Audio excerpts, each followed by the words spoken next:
Warm greetings from the High 10. It is Everyday Shenanigans on this Wednesday, July 29th, 2020. I'd like to make a brief video. I'm going to try to keep it short if I can.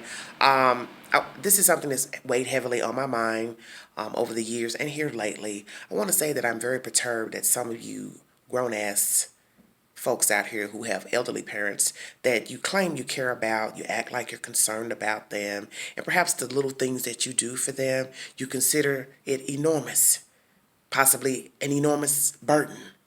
Well, let me tell you, as somebody who's an outsider looking in and also becoming an insider inside the box with your elderly parent, when you see that your parent is frail and can't walk, barely eating, why don't you make the sound decision to put them somewhere where they can get adequate care? And I understand nursing homes are the last place that able-bodied people want to go, and possibly a place you don't want to send them. Most people can't afford assisted living facilities because they are very expensive. But my thing is this: when you see that your parent has become too frail to walk, take care of themselves, they're looking smaller and smaller by the minute, damn near dissipating into thin air, hoarding things, not living the best life, then you need to take the necessary steps to get them to adequate housing, even if that means finding them a caregiver, talking to their medical doctor and or disability, Social Security, whomever. Same thing for those allowing their parents with dementia to live on their own. You all know that eventually they are going to wander outside the door.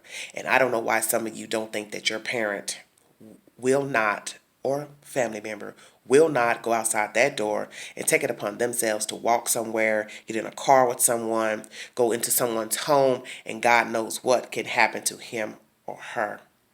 And no one should even have to make a video about it, and nor should someone have to tell you directly that that will happen. If you see that they're venting and raging about something that you know is no longer in existence because their mind has been befuddled with this horrible disease, you need to listen to what they're saying to you. If they're telling you they're not happy, you need to own that. You need to see that they are getting worse. They're talking out the side of their head because of this disease, and you need to take the appropriate steps to get them a caregiver and or take them into your damn home. Your mother, father brought you here. They raised you, took care of you till you were grown, possibly even longer, and I think that's the least you can do is help your parent out by taking them in if you can. I understand that a lot of people have full lives, full jobs, that they don't want to take care of their parent for whatever reason, but you also have to remember somebody brought you here and they didn't just throw you to the wind. Do you understand what I'm saying? And I don't like to hear people complaining as if it's such a job to take care of their parent. Well, if you're still holding down a full-time job and all you're doing is coming by, checking on them, administering medicine, and or sitting a few hours, what is that? That's not all day, every day.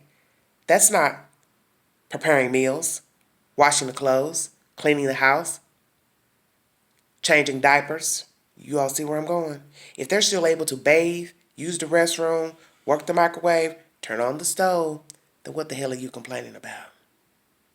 Yeah, I see a lot of things that go on, and I try to keep my mouth closed and my opinions to myself as to not rattle the boat. But there comes a time when you just get tired of looking at BS going on with grown folks and their parents, and you want to say to the child, that grown child, your parent is ailing, your parent needs help, and they no longer can sustain themselves living on their own. Because they're either going to burn down their damn house or wander out here and get in the wrong company or get disillusioned and fall in a ditch, creek, and die out there in the elements. And do you want that? Do you want to live with that? And when you realize your parent can no longer remember things, assess things, that's when you go and do what you need to do with their doctor and Social Security to see about getting that person a caregiver or another place to live. As far as letting a blind woman, man, live on their own. Legally blind, let's say. You know damn well they can't see. So why did you think it was okay to let them live on their own? Yeah, I'm going there today because I'm calling folks out because I'm sick of the bullshit. And excuse my language, but I am. I'm fed up.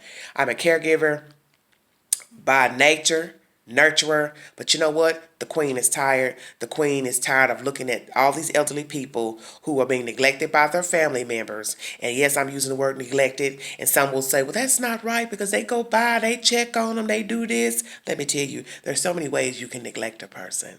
Don't get it twisted because there's light on in the house. There's washing powder in the house. There's food in the refrigerator, drinks in the refrigerator. Well, you consider that taking care of them. There are many ways of neglecting a person. You understand what I'm saying? And I think many of us know this as being an adult. You can be neglected in many forms just by relationships, courtships with people.